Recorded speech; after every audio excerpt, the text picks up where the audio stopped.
AP Bapatla శివారులోని నల్లమడ వాగులో ఈత కొట్టడానికి దిగి నలుగురు యువకులు గల్లంతు కావడం తీవ్ర విషాదం నింపింది.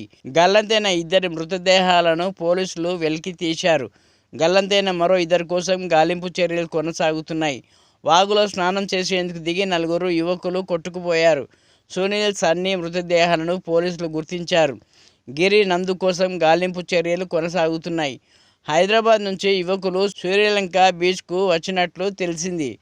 తిరుగు ప్రయాణంలో వీరంతా నల్లమడ వాగులో స్నానానికి దిగారు.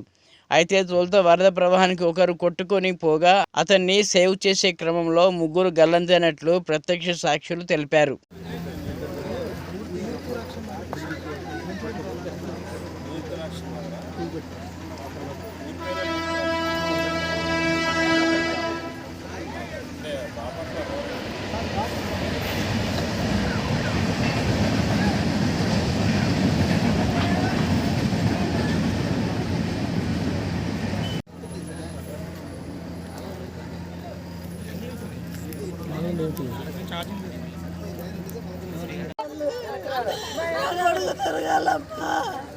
పిల్లలందరూ దొరకలేదు.